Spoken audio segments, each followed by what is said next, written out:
Bung sendiri nih yang selaku orang penganut ajaran Buddha itu sendiri bayar tidak ya masuk ke situ gitu loh. Ya, ini kan urusannya dengan Tuhan kan? Ini kan urusannya dengan yang Maha Kuasa gitu loh. Fungsi dari Borobudur hari ini kan Ya. memiliki beberapa fungsi ya. Dan juga yang dikelola oleh negara gitu. Ya. Salah satunya itu fungsi sebagai pariwisata, fungsi pendidikan atau edukasi, sejarah dan lain-lain, dan juga sebagai tempat ibadah. Itu bahwa kita itu pengennya ada prioritas lah. Ya. Untuk umat Buddha yang mau beribadah itu cukuplah. Misalkan kita dipermudah, jangan lagi kita mau ibadah itu harus izin ke pariwisata lah gitu kan, atau izin ke balai konservasi. Ada prioritas lah untuk umat Buddha beribadah ataupun untuk belajar dipermudah begitu. Jadi ini memang podcast perdana saya selaku teman-teman yang berkolaborasi dengan. Jadi channel ini Bung Kutas Bung. Itu Kutas itu singkatan dari kupas tuntas gitulah kira-kira. Jadi di sini Bung Jan itu kita kupas habis-habis sampai tuntas begitu kira-kira. Sampai menetas malah. Jadi kita ini mungkin lebih membahas karena Bung adalah anak muda, saya anak muda. Kayaknya kita rasa perlulah untuk mengisi ruang-ruang minum kopi ini dengan obrolan-obrolan yang sebenarnya ya ringan-ringan aja tapi tetap berisi gitu lah kira-kira. Makanya saya kemudian mencoba untuk mengajak Bung Jan, yuk Bung kita coba ngobrol lah di sini gitu. Ya Bung Jan ya. Siap. Jadi teman-teman yang di depan saya ini nama lengkapnya adalah Bung Jan Suharwantono. Bung Jan ini awalnya saya kenal ini tahun 2015 waktu beliau itu baru masuk ke UNAS ya Bung ya? UNAS. Dulu kita sempat sering berdiskusi lah ya.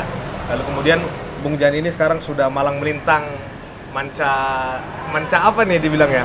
Manca daerah lah ya kira-kira begitu. Apa nih kesibukannya sekarang Bung Jan? Ya, pertama saya ucapkan terima kasih dulu Bung atas undangannya. Terutama terhadap Kutas ya. Kutas channel. Ya. Jadi telah mengundang saya yang hari ini sebagai mahasiswa Buddhis gitu, atau aktivis mahasiswa Buddhis. Tadi sudah disebutkan kalau sudah malang melintang saya kira tidak juga ya. Kita ini biasa-biasa saja. Hanya sering ngopi saja di pindah-pindah lokasi ngopi. Oh, gitu dari kopi bisa pindah-pindah begitu ya kira-kira. Iya. Makanya kayaknya kita harus perbanyak minum kopi nih teman-teman biar bisa kita ke daerah lain juga ya. Aktif di mana sekarang, Bung?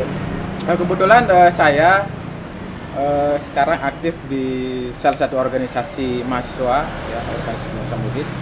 Tepatnya Himpunan Mahasiswa Buddhis Indonesia atau sering dikenal sebagai Hikmah Budi.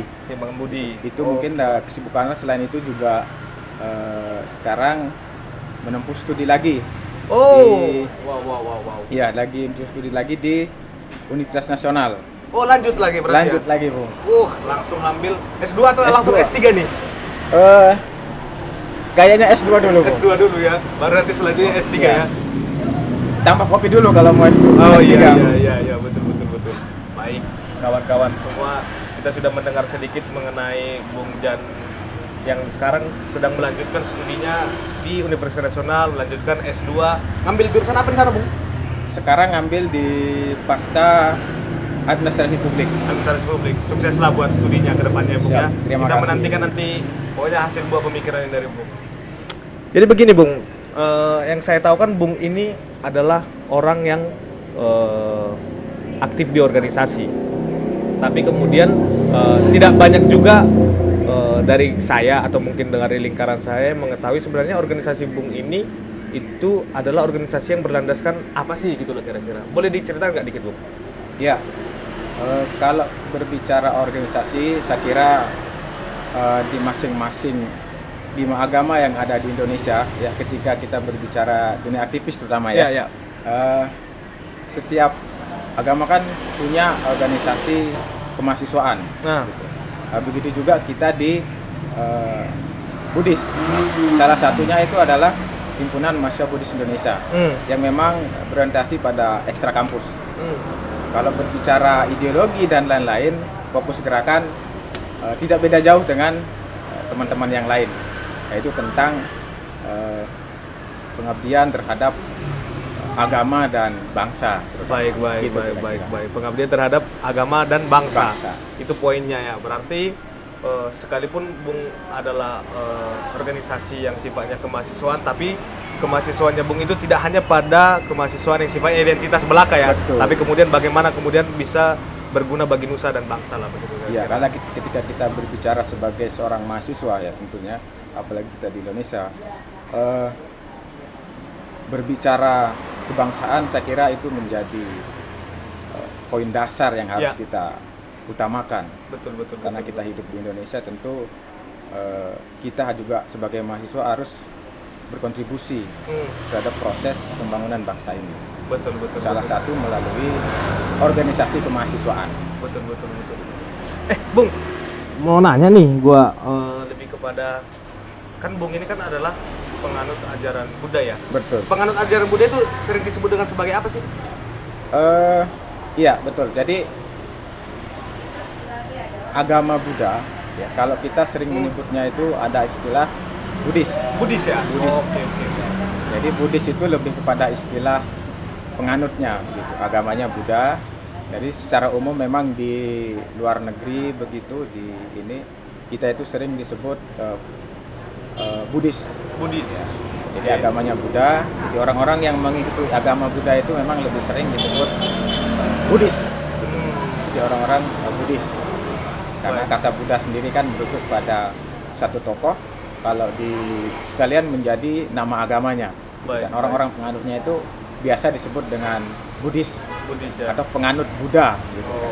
Tapi saya penasaran nih, kalau memang Bung benar-benar sebagai seorang Buddhis ini, saya kira-kira mau tanya sedikit lah. Apa sih yang menjadi inti ajaran Buddha itu sendiri gitu? Itu yang pertama. Yang kedua, saya mau tanya juga kemudian bagaimana pandangan Bung sebagai penganut Buddhis itu tadi melihat sosok Siddhartha Gautama itu gitu. Bung menganggap dia itu apa gitu? Iya. Jadi gini, Bung. Ya. Ini cukup berat ya pertanyaannya ya. Jadi tadi Bung nanya tentang inti ajaran Buddha gitu Ya. kan. Bagi kami memang hanya 4 kata sebetulnya. 4 kata. 4 kata. 4 kalimat saja begitu. Oke.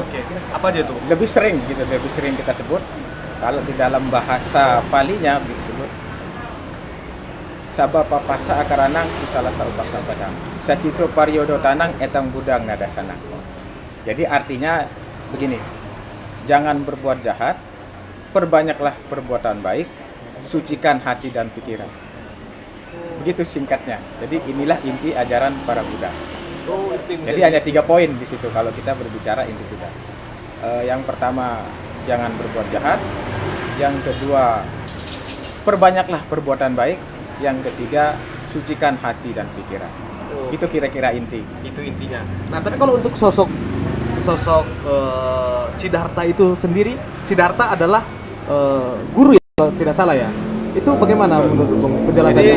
kami di Buddha itu, nah ini mungkin seperti orang-orang kan sering mengira bahwa Buddha itu Tuhan. Iya, betul. Jadi- Saya umumnya yang mengetahui saya begitu, Bung. Iya, jadi memang banyak yang Menafsirkan. salah menafsirkan. Betul. Memang di kami itu Buddha itu lebih kepada, kalau kami sering nyebutnya itu guru. Guru. Oke. Karena Buddha itu dulu juga tidak menyebut dirinya sebagai Tuhan. Jadi beliau menyebut dirinya itu sebagai guru. Atau mengistilahkan diri beliau itu seorang dokter. Baik. Jadi kami lebih umum menyebut Buddha itu sebagai guru, ya, sekaligus sebagai panutan kami, ya, untuk menjalankan apa yang beliau ajarkan. Iya. Selain sebagai guru, tentu kan sebagai panutan bagi kami. Berarti dari Buddhis itu sendiri memang menganggap Buddha itu adalah seperti halnya manusia biasa juga ya? Betul, manusia biasa yang memang yang sudah mencapai pencerahan, Yang sudah atau mencapai manusia pencerahan. suci, ya manusia sempurna yang mencapai tangan sempurna, kemudian mengajarkan tentang kebenaran atau apa yang beliau temukan, gitu kira-kira. Baik. Jadi beliau tidak pernah menyebut diri sebagai Tuhan yang menciptakan alam semesta ataupun yang menghukum dan lain-lain, enggak. Oke. Beliau lebih menyebut diri sebagai guru. Oke, betul. Nah, terus kemudian kalau saya mau tanya lagi, ini kalau di agama lain mungkin ada kayak semacam kewajiban beribadah harian ataupun mingguan. Kalau kita di Katolik ada ibadah mingguannya seperti itulah. Kalau untuk di Buddhis itu sendiri gimana? Di Buddha itu sendiri ibadahnya itu dilakukan setiap hari apa atau berapa kali dalam sehari, itu gimana tuh, Bung? Iya, jadi memang kalau di kami Buddhis itu untuk waktu ibadahnya itu memang terutama kita yang umat awam, ya nyebutnya umat biasa begitu kan kalau di kami itu, atau perumah tangga begitu. Memang tidak spesifik diatur gitu, kapan harus harinya kapan, atau tidak. Ya. Jadi memang Buddha itu di kita itu lebih menekan kepada di mana waktu yang pas gitu, yang cocok untuk kita beribadah. Tapi umumnya memang di Indonesia maupun di beberapa negara kita fokus ngambil pada hari weekend begitu. Weekend ya? Minggu, iya, hari libur. Gitu. Kenapa? Bukan persoalan ditentukan karena karena ada aturan dari enggak, tapi lebih kepada karena kan kalau hari Minggu itu waktu luang, bebas kan? Untuk beribadah. Ya, untuk jadi kita lebih fokus beribadah. Nah, biasanya beribadahnya di mana tuh, Bung? Kalau kita umumnya disebut wihara gitu kalau kita. Wihara ya? Mungkin teman-teman juga bisa di teman-teman yang dari ada yang nyebut juga kelenteng, cetia, mungkin kemudian ada lagi termasuk di candi. Candi juga ya? Candi termasuk salah satu tempat ibadah bagi kita kalau di umat Buddha. Oke. Jadi kalau pada umat itu ada dua, ada cetia sama wihara. Cetia itu kalau di teman-teman Muslim mungkin musola. Yang lebih besarnya itu ya wihara. Oke. Ke masjidnya kalau di kita itu ya wihara. Nah. Kalau untuk ibadahnya itu, apakah ibadah yang dianggap itu sah itu ketika dipimpin oleh pemuka agama, atau bisa kita ibadah sendiri hanya untuk berdoa saja, begitulah kira-kira? Ibadah sendiri bisa, ibadah keluarga di rumah pun bisa. Di rumah pun bisa ya? Di rumah pun bisa. Di wihara umumnya memang kita ibadah itu untuk yang yang sifatnya rame, terjadwal. Biasa sih setiap wihara itu memiliki jadwal masing-masing. Ya, masing-masing. Misalnya hari Minggu pagi ada yang jadwal khusus untuk yang tua, sore misalkan khusus untuk yang muda, gitu ada. Itu tergantung wiharanya masing-masing. Oke. Tadi saya tertarik dengan obrolan Bung tadi sedikit menyinggung, ternyata ibadah itu bisa juga dilakukan di candi ya? Betul. Di candi ya? Emang kan banyak di candi di Indonesia ini gitu loh. Candi apa sih yang kemudian yang bisa dijadikan sebagai tempat ibadah bagi penganut ajaran Buddha? Kalau di Indonesia sendiri kita tahu kan ada beberapa peninggalan candi yang Hindu-Buddha ya. Ya. Kalau yang umumnya mungkin saya sebutkan aja, misal seperti Candi Borobudur. Iya betul. Ya, orang-orang mungkin mengenal itu yang lagi Candi Borobudur ya. Betul. Yang eventnya itu setiap 1 tahun sekali yang besar, yaitu pada saat perayaan salah satu hari raya suci kita, yaitu Waisak. Waisak, betul. Di Candi Borobudur. Selain Candi Borobudur ada tidak candi lain yang kemudian bisa dijadikan sebagai tempat untuk kemudian merayakan hari raya besar seperti Waisak tadi? Di candi di Muaratakus ya, ada di Jambi ya. Muaratakus. Candi Muaratakus itu juga sering dijadikan sebagai tempat ibadah. Karena memang candi itu sebetulnya zaman dulu kan memang khusus untuk beribadah. Zaman kerajaan dulu bangun candi itu memang untuk beribadah. Beberapa peninggalan kerajaan Hindu-Buddha pada zaman itu yang sampai sekarang masih terkenal seperti Borobudur, ya memang pada dasarnya sebagai tempat ibadah. Nah, kalau saya kan memang yang mungkin terlahir sebagai seorang Katolik, kalau saya mau ibadah, ya saya ke gereja, begitulah kira-kira ya. Walaupun bisa ibadah di rumah, tapi kan ibadah yang dianggap ibadah itu adalah melakukan perayaan Ekaristi, itu di gereja. Nah, ketika tadi Bung bilang itu tadi dalam merayakan hari raya besar seperti Waisak tadi, kalau saya merayakan hari raya Paskah atau hari raya Natal itu ke gereja, saya kan ya pasti tinggal masuk aja gitu lah kira-kira. Kalau Bung bisa tidak masuk ke Borobudur atau pernah tidak merayakan hari raya besar itu di Candi Borobudur? Ya, saya sendiri kebetulan waktu itu tahun terakhir 2018 ya. 2018, okay. 2018 mengikuti acara Waisak Nasional. Ya, karena memang kalau di Borobudur kan lebih yang acara nasional yang sering dihadiri oleh pejabat negara. Ya, betul. Saya 2018 kebetulan hadir waktu itu di acara perayaan Waisak di Borobudur. Karena kalau di kita kan hari raya Waisak itu full sebulan sebetulnya. Full sebulan melakukan karena bulan Mei biasa. Jadi kalau dalam bahasa ini Waisak itu sebenarnya Mei, sebutan bulan dalam. Oh, baru tahu saya. Waisak itu Mei sebetulnya, bulan Mei. Mei gitu ya. Jadi memperingati 3 peristiwa penting. 3 peristiwa penting. apa aja tuh? Jadi kelahiran Siddhartha Gautama, kemudian Siddhartha Gautama menjadi Buddha, dan yang terakhir beliau mangkat. Gitu. Kalau kita nyebutnya parinibbana atau beliau meninggal, Buddha itu meninggal. Jadi itu terjadi di bulan yang sama. Di bulan yang sama, bulan Mei. Bulan Waisak tadi. Bulan Waisak. Oh, jadi makanya kita sebut Trisuci Waisak atau memperingati 3 peristiwa penting. Untuk kita kelahiran Siddhartha Gautama menjadi Buddha, dan mangkatnya Buddha itu sendiri. Nah, itu 2018 kan? 2018 Bung terakhir mengikuti perayaan Hari Raya Besar Waisak, Trisuci Waisak di Candi Borobudur.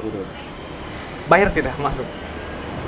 Kan Bung nih ibaratnya ya kan, tadi kan saya kan masuk ke katedral atau masuk ke gereja Katolik, ya masuk aja gitu lah ya kan, tidak harus melakukan apa. Tapi kan karena ini konteksnya adalah Candi Borobudur, yang kita tahu kan Candi Borobudur itu sebagai objek wisata ya.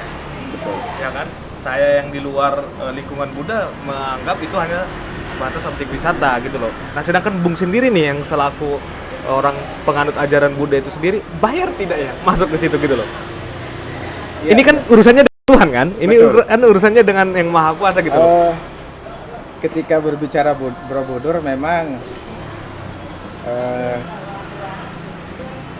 harus kita akui ya, memang fungsi dari Borobudur hari ini kan ya memiliki beberapa fungsi ya, dan juga yang dikelola oleh negara gitu. Ya. Salah satunya itu fungsi sebagai pariwisata, kemudian fungsi pendidikan atau edukasi, sejarah dan lain-lain, dan juga sebagai tempat ibadah. Makanya di Borobudur itu yang kita tahu bersama ya, dikelola oleh beberapa kementerian begitu. Ya. Salah satunya Kementerian BUMN gitu. Di sana ada TWC, kemudian ada Balai Konservasi, di bawah Kementerian BUMN. Nah, ketika kita berbicara beberapa fungsi itu, salah satunya kan fungsi ibadah ya. Ya. Yang sejauh ini yang kita tahu ya, apalagi kemarin sempat viral tentang kenaikan tarif. Iya, gitu iya, ya. betul. Memang selama ini kita yang umat Buddha begitu memfungsikan Borobudur sebagai tempat ibadah. Ya. Kalau ada acara-acara event misalkan seperti Hari Raya Waisak yang besar, itu memang sudah di kita kan ada perwakilan ya, di perwakilan umat gitu. Memang selama ini event-event besar itu terselenggara oleh itu. Dan kalau masuknya sendiri memang karena ada beberapa pengelolaan ya, Ya. di perizinan dan lain-lain itu memang melewati itu. Jadi harus melewati beberapa pintu dulu. Iya, jadi ada izin ke Balai Konservasi, ada izin ke DWC, ya, dan rekomendasi Kementerian Agama juga, gitu kalau mau beribadah di Borobudur, karena ada beberapa fungsi tadi ya. Dan itu yang kita sebagai mahasiswa gitu ya, yang kita ingin katakan, dan suara umat Buddha sebetulnya dari dulu bahwa kita itu pengennya ada prioritas lah Ya. untuk umat Buddha yang mau beribadah gitu. Cukuplah misalkan kita dipermudah, jangan lagi kita mau ibadah itu harus izin ke pariwisata lah gitu kan, atau izin ke balai konservasi, karena kan tujuan kita mau beribadah. Ya. Ya mungkin kita mendorong pemerintah untuk lebih spesifik lagi begitu. Ada prioritas lah untuk umat Buddha beribadah ataupun untuk belajar dipermudah begitu. Karena ada 4 hari raya besar sebetulnya kalau di kitab Buddhis itu. Ya, yang memang tiap tahun event itu terselenggara di sana. Gitu. Ya, jadi yang selama ini kita lihat memang walaupun mungkin sukses terlaksana, tiap tahun juga sukses terlaksana, tapi paling tidak ada prioritas lah ya, bahwa jangan disamakan begitu antara kita yang umat Buddha mau beribadah dengan orang yang berpariwisata. Artinya kalau bisa saya sedikit menyimpulkan bahwasanya ketika Bung ingin merayakan hari raya besar Waisak tersebut, teman-teman yang umat Buddha itu harus melewati beberapa pintu untuk meminta perizinan ya, supaya diizinkan kemudian melakukan ritual beribadah. Nah itu ketika melakukan ritual ibadah itu pure, tidak eksklusif, tidak hanya kemudian umat Buddha saja yang bisa pada saat hari Waisak contohnya nih, ibarat hari ini nih, itu pure tidak dieksklusifkan hanya penganut ajaran Buddha, atau sambil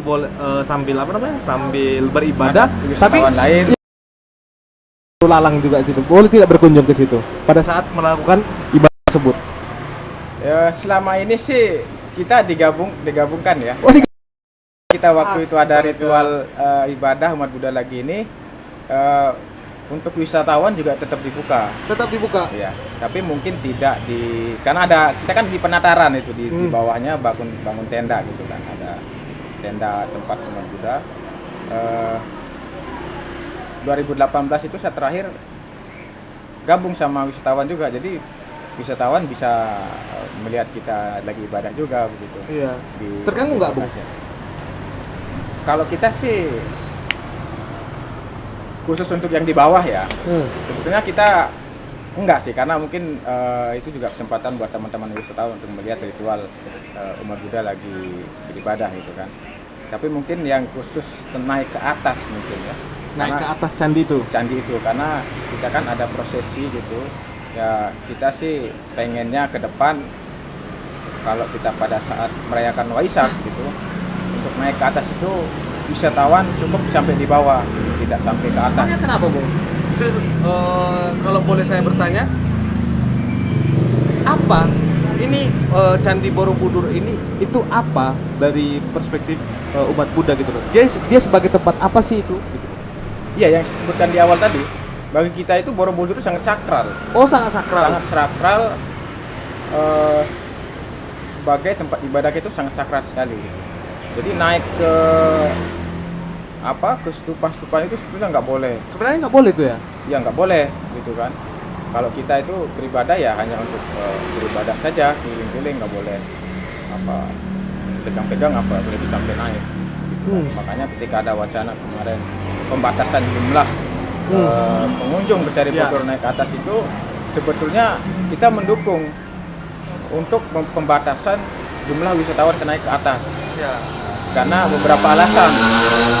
Yang pertama alasan untuk menjaga kesucian lah begitu tempat ibadah. Karena bagaimanapun yang saya sebutkan tadi, ini kan Borobudur kalau begitu itu sangat suci sekali sebagai tempat ibadah kita. Ya sama seperti ibadah tempat lain lah begitu kan. Betul. Kemudian yang kedua dari sisi konservasi, alasan konservasi. Karena ini kita tahu bangunan yang cukup tua ya, Ya. dari lebih dari 1000 tahun begitu kan. Artinya butuh perawatan. Kalau tidak dibatasi nanti bagaimana gitu kan kelestariannya dan lain-lain. Selain menjaga kesehatan juga berbicara soal konservasi. Seharusnya memang yang saya sebut tadi, Borobudur bukan hanya dilihat sebagai objek wisata, tapi juga dilihat sebagai objek tempat ibadah. Ya. Jadi itu. Jadi pasti Bung sudah mengikuti ya bagaimana kemudian isu atau wacana kenaikan tarif naik ke atas candi itu menjadi 750.000. Nah, isu itu kemudian dengan alasan untuk itu tadi konservasi ya, untuk biaya perawatan candi tersebut yang sudah ribuan tahun usianya. Nah, tapi kira-kira di harga yang mungkin menurut saya sangat terlalu tinggi ya, 750.000 itu logis atau tidak sih, Bung? Lagi-lagi ini perspektif mahasiswa ya. Ya. Kalau kita di sisi lain juga dari sisi agama ya. Kalau kita sih melihatnya bukan persoalan harga ya. Bukan pada persoalan harganya. Bukan persoalan harga. Justru harusnya berapapun nilai yang dipatok itu belum sebanding lah gitu. Wow. Belum sebanding dengan nilai atau sisi kesakralan Borobudur dan juga dari sisi konservasi. Jadi bagi kami justru kami merekomendasikan Borobudur itu tertutup untuk umum. Tutup aja seluruhan. Tutup untuk umum. Jadi hanya yang naik ya. Iya, Kalau untuk maksudnya. wisata ke bawah Betul. boleh. Jadi kalau yang naik ke atas itu hanya sebagai fungsi, kalau difungsikan sebagai tempat pada saat ritual ibadah saja. Oke. Atau mungkin tamu-tamu negara dan gitu. Ya memang ada rekomendasi dari pemerintah. Justru kita tidak pengennya menutup gitu. Tidak dipatok harga gitu. Memang kan. nggak boleh naik sama sekali ya gitu. Iya, kita justru pengennya jangan naik sama sekali. Karena yang tadi itu untuk menjaga, bagi kami kan yang saya sebutkan tadi itu cukup sakral bagi kami kan, itu tempat ibadah. Oh, artinya berarti yang menjadi persoalan itu bukan persoalan harganya yang menjadi masalah ya, tapi yang menjadi masalah adalah ya sebenarnya dari teman-teman umat Buddha itu sendiri, teman-teman mahasiswa umat Buddha itu menginginkan untuk kemudian candi itu memang nggak boleh dinaiki ya, karena itu tadi fungsinya dia sebagai tempat suci tadi yang kemudian ingin dipertahankan. Masalah harga, masalah kemudian pembatasan itu sebenarnya itu tidak masuk ke ranah itu ya. Iya. Untuk fokusnya teman-teman ya. Oke. Ya karena kita pengen ada prioritas lah begitu. Terus di ibadah ini itu lebih ditonjolkan sisi itu gitu. Kan yang selama ini kita lihat, kita tahu Borobudur sebagai objek wisata saja. Ya, dengan melihat tadi dengan adanya isu itu kita bisa melihat gitu bahwa oh ternyata selama ini pemerintah hanya melihat Borobudur sebagai objek wisata belaka Ya, gitu kan. betul. Jadi menyampingkan kepentingan umat Buddha yang beribadah. Iya. Jadi kita pengennya ada prioritas lah untuk umat Buddha, jangan dipersulit persoalan regulasi. Tapi katanya Bu, kan di 750.000 itu kan itu sudah include untuk kemudian tour guide yang kemudian nanti menjelaskan bagaimana sejarah terus fungsi daripada candi itu gitu loh. Bagaimana kemudian setiap sudutnya itu apa maknanya. Bukankah ini akan membuka lapangan pekerjaan baru gitu loh. Ya, kalau kita berbicara lapangan pekerjaan, Ini dari perspektif negara ya, dari perspektif pariwisatanya gitu loh. Ini kan akan justru membuka lapangan pekerjaan baru. kalau kita melihat begini, karena yang tadi kita boleh misalkan melihat Borobudur sebagai tempat wisata atau untuk menarik devisa negara yang sebesar-besarnya gitu. Tapi kita pengennya sisi spiritual ini atau sisi ibadah ini jangan diperkecil gitu. Iya. Jadi itu yang lebih ditonjolkan. Jangan sampai yang tadi saya bilang Borobudur hanya dilihat sebagai objek wisata. Iya. Tapi karena kepentingan umat Buddha kan di Borobudur hanya ibadah. Gitu. Jadi, kalau arah umat Buddha yang di sana ya pasti mau beribadah, gitu kan. Kemudian sisi lain juga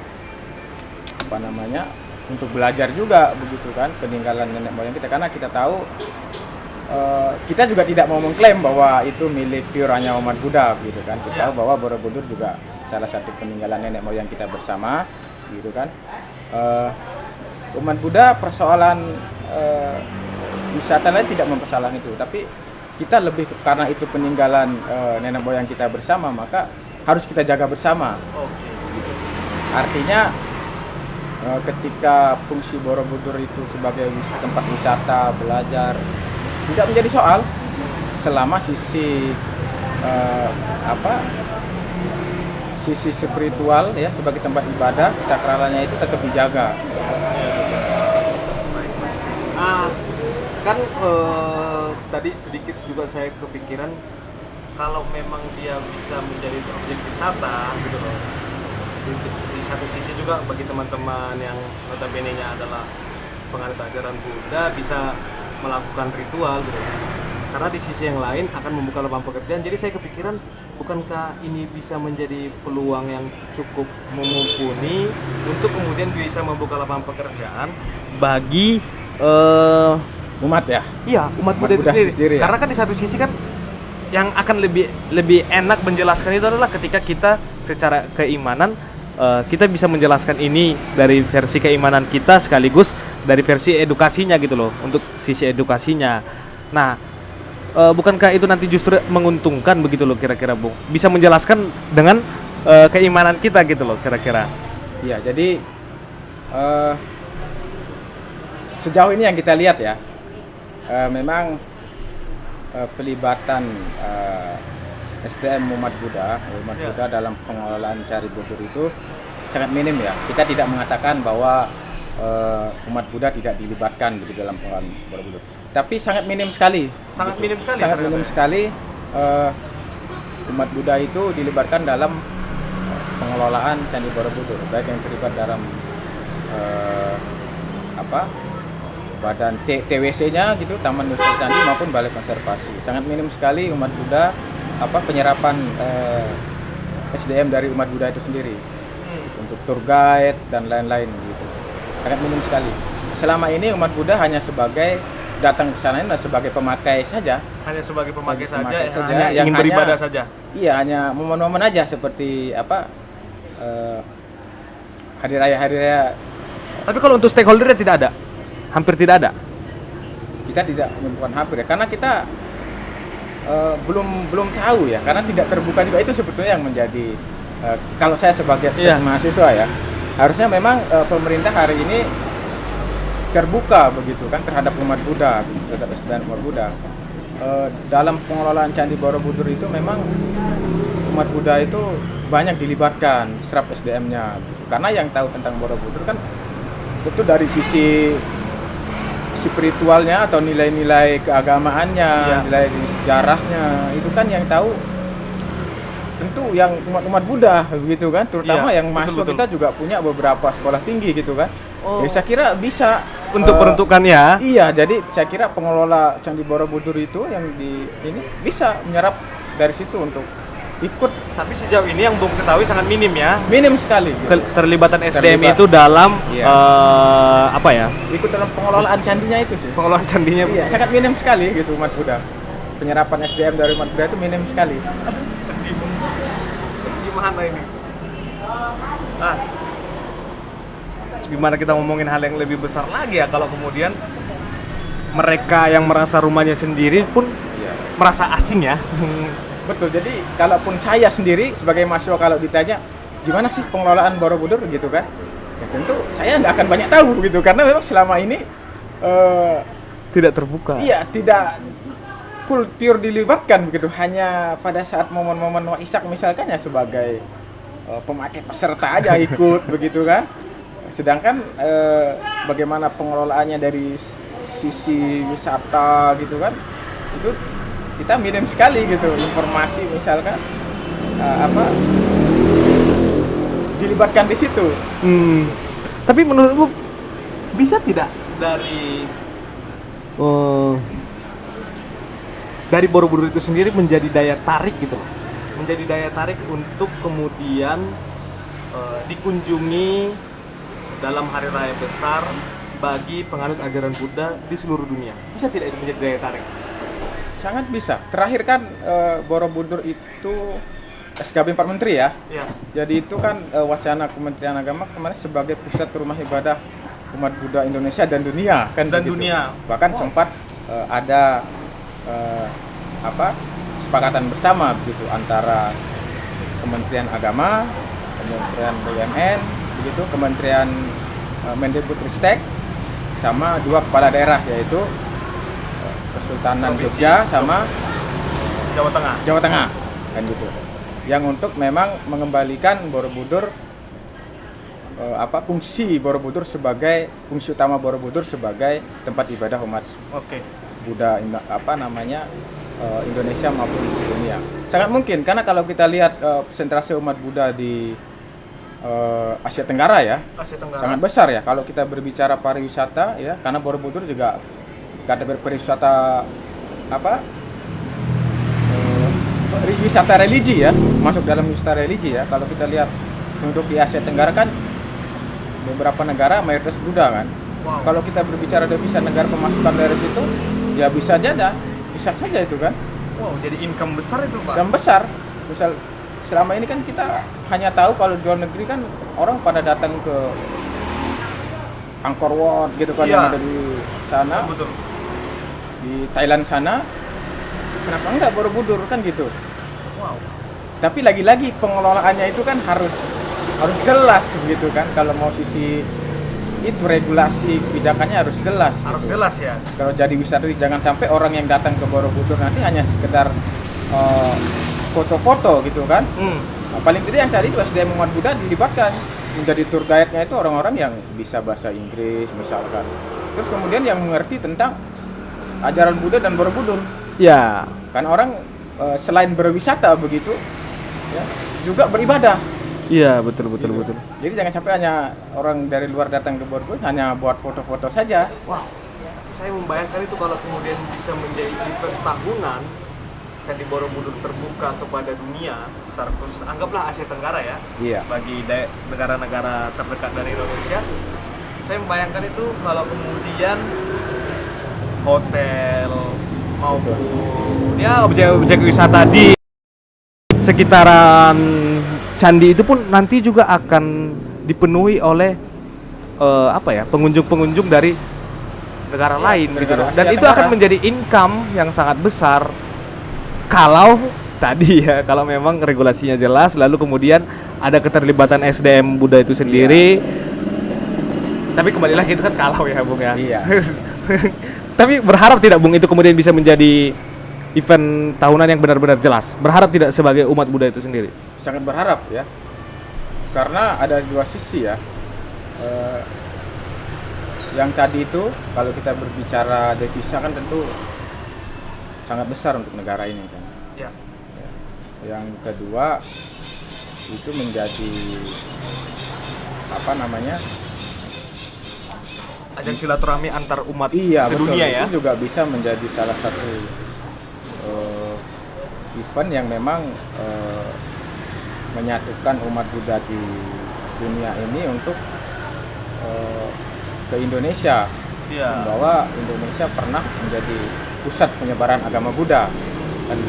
Orang jadi tertarik ke Indonesia karena negara itu kan, terutama kan Asia Tenggara kan umat Buddha. Gimana salah satu cara memang dengan cara Borobudur ini sebetulnya ya, karena yang mayoritas Asia Tenggara yang mayoritas Buddhis ini untuk menggait mereka masuk ke Indonesia salah satunya dengan wisata religi, yaitu datang ke Candi Borobudur kan begitu. Jadi kalau selama ini hanya hanya sebagai pengelolaannya kurang ini ya bagaimana mau menggait wisatawan begitu kan. Tadi poinnya kan gimana mau menggait wisatawan, toh orang Buddha yang penganut ajaran Buddha yang orang Indonesianya saja juga bayar, toh yang penganut ajaran Buddhanya juga ketika ingin melakukan ibadah ya kan, juga harus melewati beberapa pintu gitu loh. Itu saja sulit, apalagi dari negara luar ya gitu kira-kira. Nah, kalau kemudian itu kan yang terjadi di Indonesia, emang kalau di negara lain itu Gimana ya? Kayak kita anggaplah contohnya di Thailand itu sendiri. Kan Thailand mayoritas itu Buddha ya. Buddha. Apakah mereka ketika ingin melakukan ibadah di vihara atau di candi lah kita anggap, apakah mereka bayar tidak itu ya? Ketika mereka ingin mau ibadah. Saya tidak tahu ya kalau di Thailand apa di luar ya seperti apa ya. Tapi yang kalau kita tahu di Indonesia kan kalau urusan ibadah ya harusnya memang gratis kan begitu. Ya. Yang bayar kan apa hotel dan lain. Karena kita tahu kan kalau di Borobudur sendiri ya, yang datang ke Borobudur kan banyak kan orang luar kan. Iya. Karena di sekitaran situ umat Buddha juga kecil kan. Jadi otomatis yang ke Borobudur itu kan dari luar daerah. Yang selama ini kita mau kalau mau beribadah ke Borobudur ya cukup pakai KTP aja gitu kan. Tinggal masuk, oh KTP Buddha ya sudah. Yang kita bayar itu mungkin hotel gitu kan, parkirnya gitu kan. Ya sama seperti tempat ibadah agama yang lain di Indonesia gitu kira-kira. Atau mungkin teman-teman Muslim ke Arab Saudi kan ke Mekah, yang bayar itu kan hotelnya, tiket pesawatnya dan lain-lain kan begitu. Kalau masuk beribadah kan nggak bayar kan begitu. Yang dibayar itu ya akomodasinya gitu ya. Kita mau juga seperti itu. Ya. Berarti dorongannya sebenarnya adalah bagaimana kemudian Bung sebagai atau teman-teman yang Buddhis itu bisa melakukan ritual, bisa melakukan ibadah itu tanpa embel-embel bayar, tanpa dipersulit lah ya. Itu sebenarnya dorongannya ya. Wow, menarik memang. Jadi saya tidak membayangkan kalau kemudian saya sebagai orang yang beragama Katolik begitu loh. Kemudian saya mau ke gereja katedral itu harus melewati tiga pintu tadi ya. Apa tadi? Dinas Kementerian Pendidikan dan Kebudayaan dulu. Karena pengertian kalau kita bicara katedral juga peninggalan kan? Iya, betul. Bersejarah juga kan? Kalau mau belajar juga bisa di sana kan? Fungsi sebetulnya di tempat ibadah lain juga fungsi itu juga ada kan? Misalkan fungsi tempat berwisata, tapi ada pembatasan begitu kan? Ada pembatasan dan ada klasifikasinya jelas, gitu kan? Mana orang yang mau masuk sebagai mau beribadah, mana mau berwisata, gitu kan? Mana mau belajar kan gitu? Iya. Jangan disamaratakan kan begitu. Artinya nanti yang tadi itu untuk menjaga kesucian itu sebetulnya. Kalau tidak bedakan bagaimana kan? Orang mau ibadah sama orang yang mau berwisata disamakan kan gitu. Harusnya dibedakan Bung ya. Iya betul. Jadi ada prioritas lah gitu kan. Karena yang tadi saya bilang Borobudur kan wisata religi gitu kan. Jadi sisi religinya yang harus diutamakan, yang diperlihatkan kan begitu.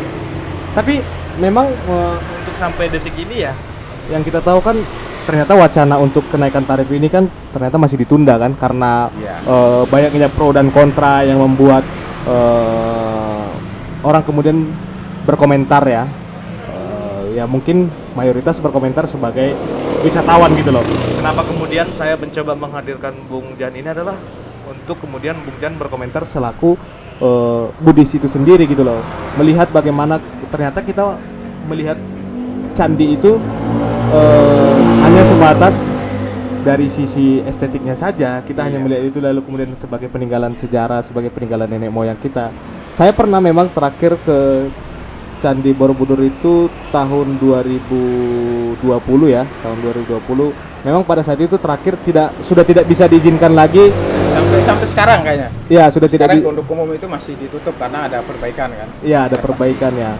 Untuk itu memang saya melihat sudah mulai ada kemudian kepedulian bagaimana kemudian menjaga kesakralan dari candi tersebut. Kalau dulu kan yang kita lihat kan kita masih sering melihat foto orang kemudian bisa berfoto, bersuah foto di atas stupa ya, di atas stupa. Padahal stupa itu sendiri ternyata coret-coret kan begitu. Coret-coret ya. Iya, ada juga kan. Ternyata coret-coret itu nggak cuma di dinding tapi di stupa juga. Ini yang sebenarnya tidak. Itu sebetulnya kerisauan kita. Kerisauan ya, betul-betul. Kita mau orang yang naik ke atas Candi Borobudur orang benar-benar yang 3 fungsi tadi itu. 3 fungsi tadi dia. Iya. Orang yang benar-benar mau beribadah, ya mau belajar, ya kemudian mau menggali nilai-nilai dari Borobudur sendiri, bukan sembarangan orang bisa naik kan begitu. Karena pengalaman selama ini kan begitu. Iya. Orang bebas naik ke atas itu mau motivasinya apa kan kita juga nggak tahu kan. Betul. Ya, kalau kita umat Buddha jelas mau beribadah kan gitu. Kalau berwisata kan banyak macam-macam. Iya. Bahkan sempat dibom dulu kan. Ya. Ya itu sebetulnya nggak kekhawatirin kita. Jadi sebenarnya Menjaga bersama lah gitu. Bahwa Borobudur itu sebagai peninggalan nenek moyang bersama. Ya kita juga tidak mau mengklaim bahwa Borobudur itu milik umat kita. Tapi paling tidak kalau kita menganggap bahwa itu peninggalan nenek moyang kita, ada kesadaran bersama gitu untuk menjaga, merawat, kemudian menghargailah kami sebagai umat Buddha yang memfungsikan Borobudur sebagai tempat ibadah, karena kita juga tidak mau mengklaim tidak mengklaim mau mengklaim sendiri ya gitu, bahwa saya harus tidak begitu, karena kita juga melihat dari sisi yang lain begitu kan, ekonomi masyarakat sekitar dengan buka sebagai tempat wisata itu juga membantu kan, benar warga sekitar, masyarakat sekitar, membantu ekonomi dan lain-lain. benar.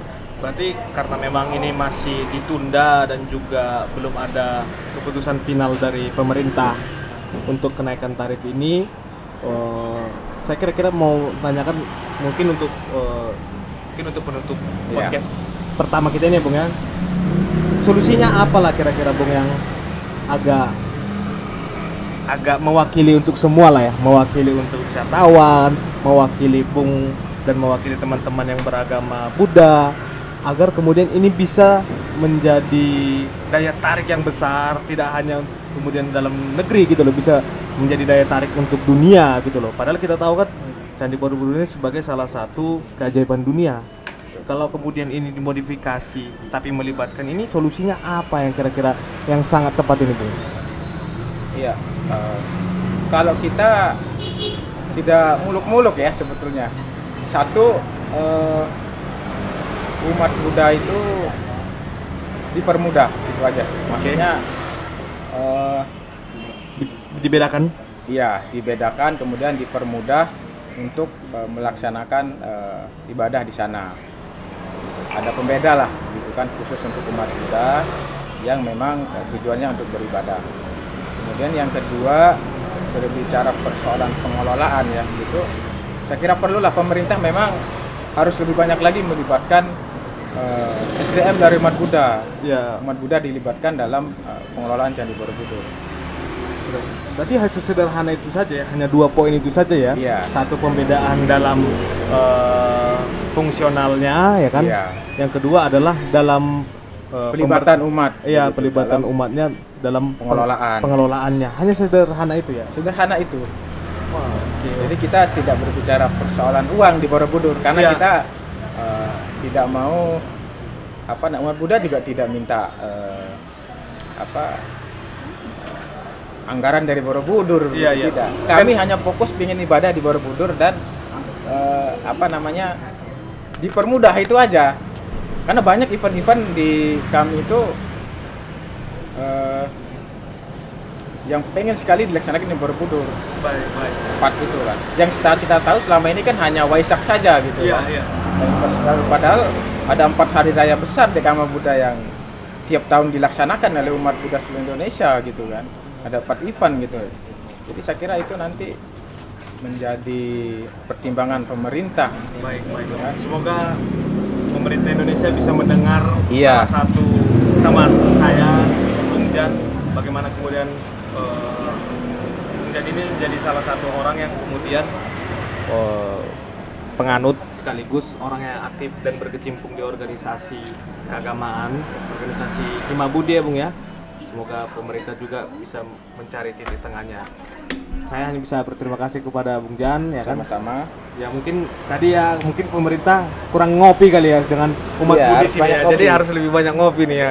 Jadi teman-teman kalau mau ngopi itu bisa juga ngobrol-ngobrol dengan Bung Jan di kedai kita di Malabarnes ini.